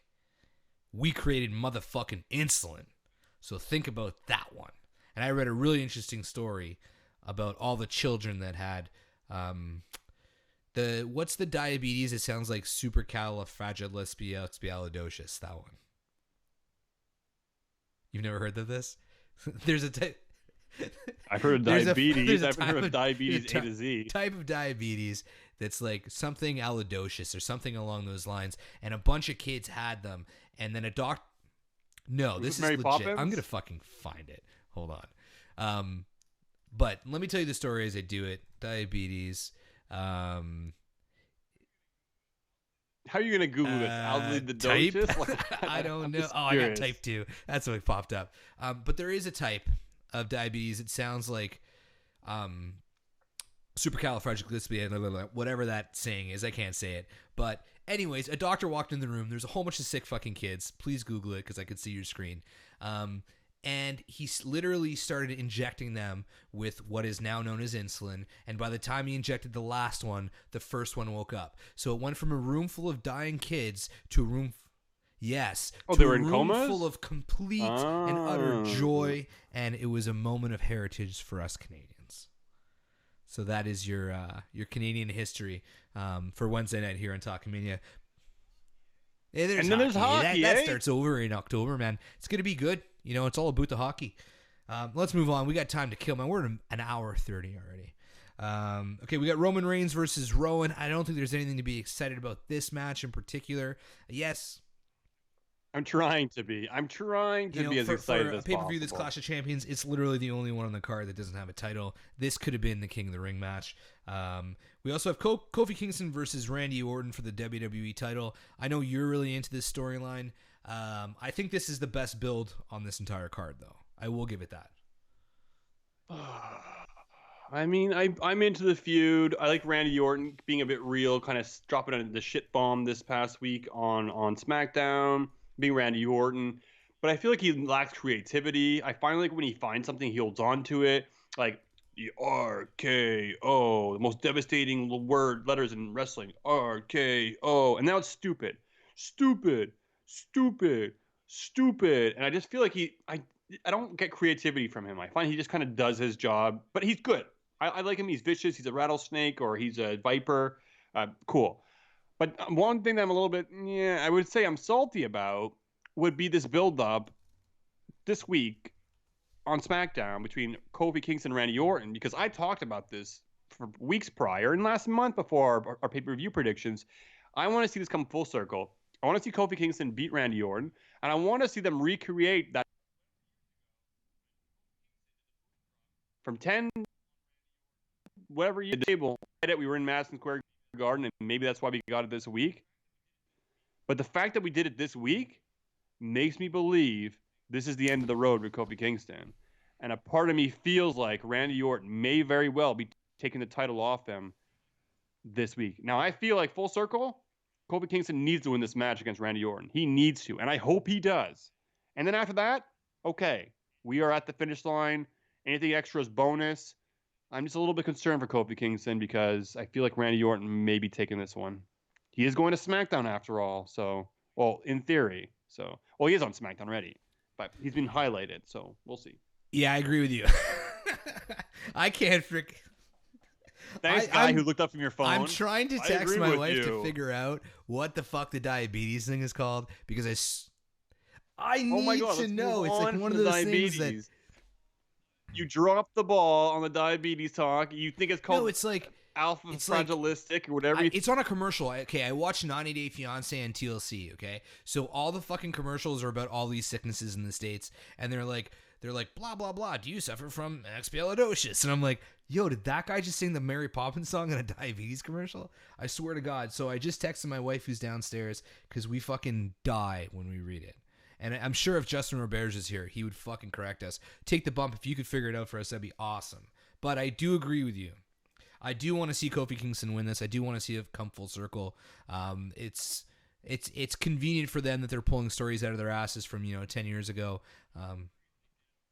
I'm worried that they did it on SmackDown this week. I mean, I could see Randy Orton walking into Fox as the WWE champion, and if the things with the Fiend go the way that they go, and Braun Strowman ultimately faces the Fiend at Hell in a Cell, I would like to see Seth Rollins go against. Oh no, I wanted to see him go against Kofi, so that wouldn't work either.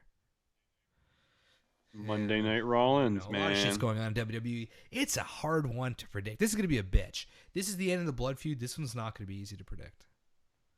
Let's move on. We got AJ Styles versus Cedric Alexander for the U.S. title. I was unaware that this was on the card. Is this because he beat him on Raw? Yeah, it was made official, I think, yesterday. So we're going to get AJ Styles versus Cedric Alexander. I think this is going to be a great match back and forth. These guys have the capabilities to do some magic in the ring.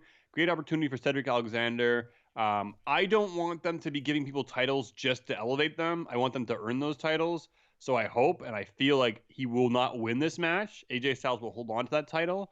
And also he got the win over AJ, right? So you have your 50-50 booking right there. But yeah, cool. I'm glad that's added to the card, and I'm okay with it being there. And I wouldn't pick that as being one to remove for the King of the Ring finals.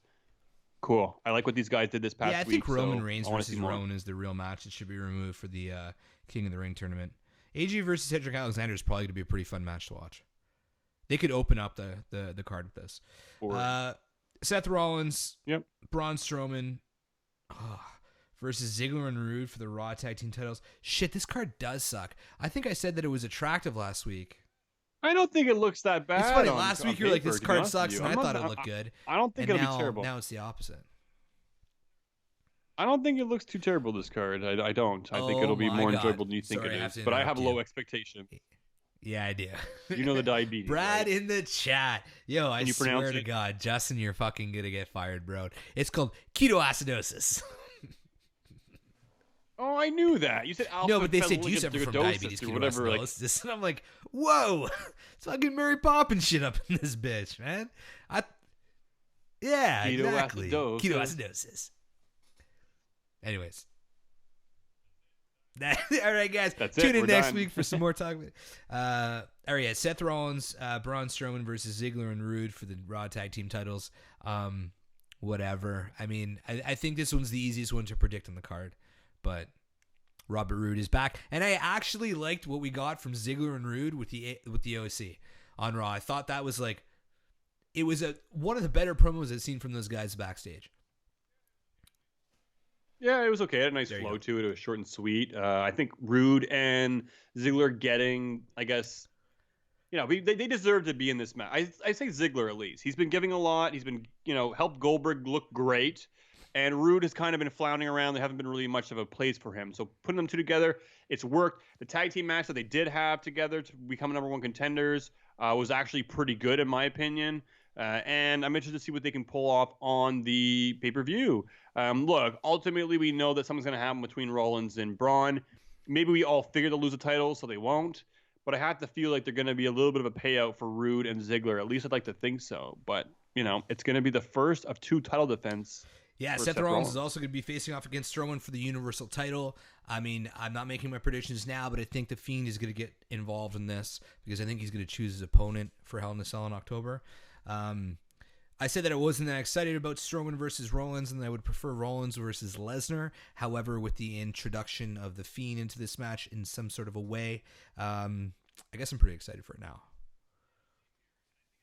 Yeah, same here. And I think it's pretty cool because there's history between The Fiend and Braun Strowman. And there's also a dream match to be had between Seth Rollins and The Fiend. So it could be really exciting. The mind games that could be played between Seth Rollins and The Fiend, too, could be really cool for the month. I don't think The Fiend's going to pick and choose his opponent. I don't think he'll be involved with the outcome. He might appear at the top of the stage after the fact or on Monday Night Raw the next week. But I think we're going to have a straight-out match between the two of them. I probably see Rollins retaining. But we'll see. I'm not decided yet on that. We'll see what comes this Sunday. You'll have to tune in to find out. But look, both options are really cool. Having the Fiend and Braun Strowman in a cell locked inside of there could be amazing. Same thing with Seth Rollins. So you'll have to tune out and you'll have to find out. We will find out sooner or later, I guess this Sunday, who the Fiend will face at Hell in a Cell. But yeah, pretty awesome. We also way. got Corbin versus Gable for the King of the Ring. No, it's not. It's off the card. No, Damn we it. don't. You did not remove that. I blame you for this. Yes, I 100% Dude, did. I 100% did. I think you shit. sent me an outdated copy. Copied and pasted. Lies. I even have your boldified fucking winner, you bastard. You know what the funny thing is I actually put Corbin and Gable in my notes on Monday night we before called the Corbin match and even Gable, happened like, on SmackDown. No, we can't take any credit for picking a bracket. I mean, the bracket was destroyed. Nobody fucking picked this bracket. Let's be goddamn honest. I think weeks ago, though, I did. called Shane McMahon kiboshing this whole shit. You're gonna have to bail me out real quick. Let's talk Bailey versus Charlotte. I have to piss. I will be back in 1 minute. What do you think about it? All right, so we got J-Bomb. He's leaving me hanging because his bladder is as weak as his creativity on this podcast. But look, we have, I think he said, what, Charlotte versus Bailey or Sasha versus Becky? We'll go Charlotte versus Bailey. These girls have been leading up to a decent feud. I'm not too sure what's going on with Bailey. Is she a face? Is she a heel? I think she's trying to be a heel as much as possible. But J-Bomb's raised some pretty good points. She comes out to the inflatable two-barm people. I don't know if she's supposed to kind of be on that fine line or whatever it is. Let's give her a leather jacket. Let's grease her hair back a little bit. Let's figure out a way to make her a heel because the fans aren't buying it and we're just confused. This match is going to be interesting, though, because Bailey has always gotten the upper hand over Charlotte. But Charlotte is keep going forward and she keeps mounting on those title wins. Eventually, she'll be a 60-time champion. I don't know what the end goal here is. But are they going to be giving that title to her so often now that they're just going to give it to her every opportunity she can have? We saw Charlotte pick up the win on Bailey this past week with the Queen's move, whatever she does a flip over, John Cena Bulldog that she used to do. I am back. Natural selection. That's it. There he goes. He's back. He is back. And I don't know. Is Charlotte going to pick up the win? Is it that predictable? I don't know. I kind of feel like since Bailey ate the pin, Bailey might sneak a win over Charlotte. I really hope. I think they need to put in these losses of Charlotte on title matches. We don't want her winning every single one. I agree with you on that sense. I don't know what you said earlier because it was taking a whiz, but with Bailey turning heel, and actually Brad just mentioned in the chat as well, he doesn't want to see Charlotte turning face. I think she has to turn face, and I think if she, but you know what? If she can lose as a face. It's harder for Charlotte as a heel to lose matches. I want heel versus heel matches. I've said this time and time again. I love when we get a good face versus face match. I love it. We had Seth Rollins versus Balor for quite some time, and a few other ones. There's not many. But I want to see heel versus heel matches. Who could pull out dirtier tactics? Why not? Break the recipe. I hate these recipes that we stick to where it's like, oh, I'm in a match and somebody's entrance theme comes on. I turn my back and I get rolled out. We're like, I get my head thrown into the turnbuckle. I get my eye gouged and like a low blow. Like, I don't know, just like it's 2019. Come up with some new shit. Pro wrestling. Let's think of the kitchen, okay? Pro wrestling. When you bake, the recipe must be respected. Okay. And rolled tightly. When you bake a pie, you can't improvise. You have to follow the recipe. It's science. Yes, 1 tablespoon too much of baking soda, your pie will not rise correctly. Sure, but make a different fucking I'm talking dessert. About baking. Desserts aren't always baked. Now, follow me here. WWE has been the baker of pro wrestling. But who's respected in the kitchen more, the baker or the chef? It's the chef, and the chef cooks. He follows no fucking recipe. So, I don't know where I'm going with this. This is garbage. What is this guy talking about? He comes back. I feel so good from all... relieving myself. I had to pee from like salty or sweet. And I was like, I'm going to try and get through this because when we used to record audio and I was drinking, I can go for 4 or 5 piss breaks. But now that we're live, people are going to see it. Now, I can still edit the audio, but I won't because we would have to edit all this part out. But Des, thank you for carrying that one. But Bayley versus Charlotte, honestly, I think the two women's matches on this card are probably the matches I'm looking forward to the most. Yeah, for sure. As much as I can kind of knock them for being like the only focal point of the women's division, I do like their in-ring work. I like what they have to bring to the table. It makes me interested. I really like this next feud we'll talk about, Becky versus Sasha. Look, it's something fresh. We're not getting Lacey Evans. We're not getting random competitors. Sasha Becky has a lot of kind of momentum behind it, a lot of heat, a lot of fire. It could have been built a little bit better, I find. Sasha been given kind of more free reign to do her own thing.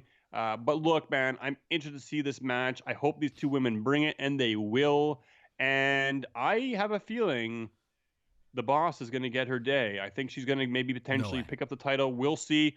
I have to feel like, look, man, she had a very bad experience at WrestleMania. She had to lie down and relieve her tear ducts. And just a little bit upset. Maybe she was a little bit salty. I don't know. The tears might have been a bit salty. And she went home. And she went on a very long vacation for the summer. I would love to take a vacation all summer long. And then be told, hey, come back. We're going to put you in the title picture. Oh, well, am I going to win? You'll win. I'm going to win. No, I'm just fucking with you. But I feel like Sasha Banks is going to be given a nice fruit, a nice apple to have come back from her hiatus. And I think it's going to come with a title run. I'm only worried that once she gets the title run and it's all said and done, I hope she's not going to be pouty again. But regardless, the fans are happy she's back.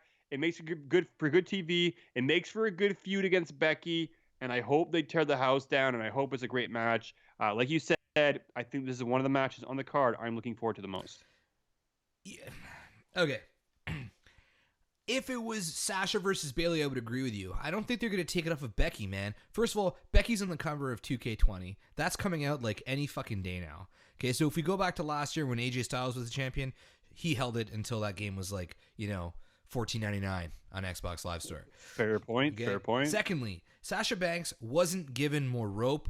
More rope was taken away from her. She cannot cut a scripted promo, so they're trying anything to get her to suck less. So they're like, you have free range.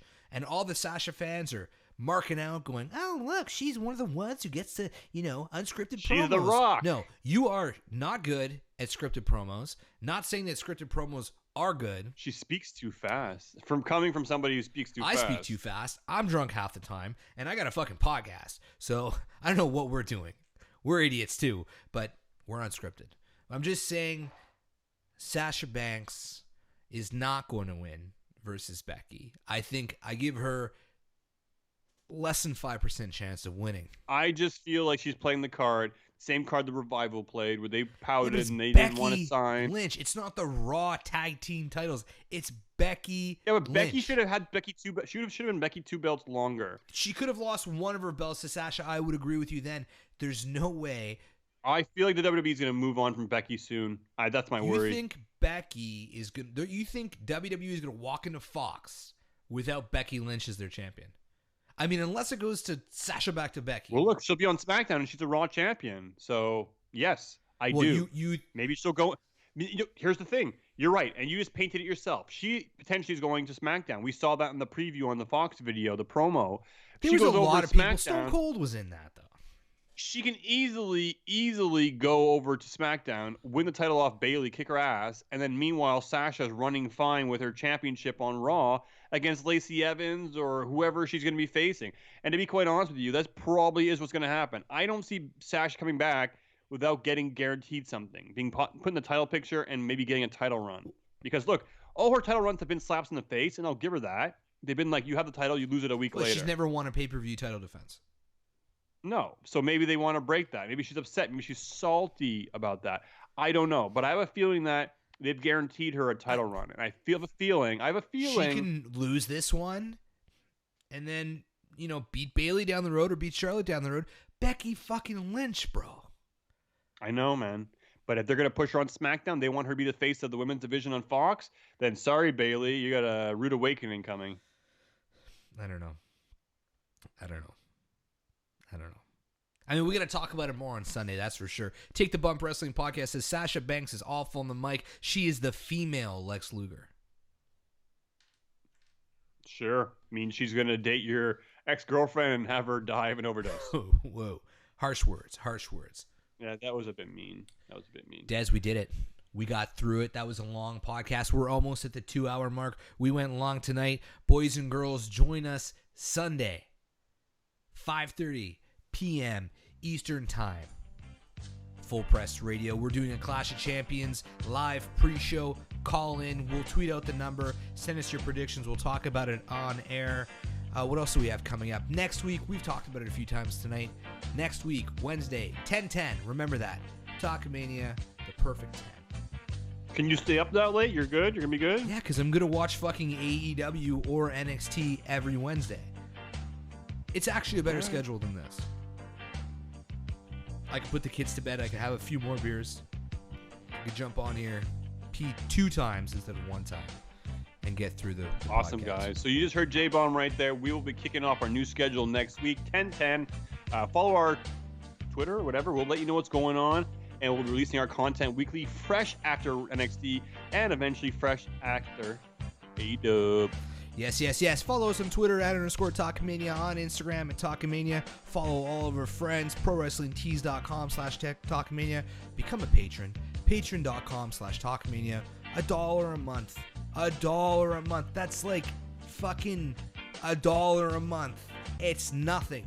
Let's go. Be cool. Be like Evan Gomez. Be like Smart to Death.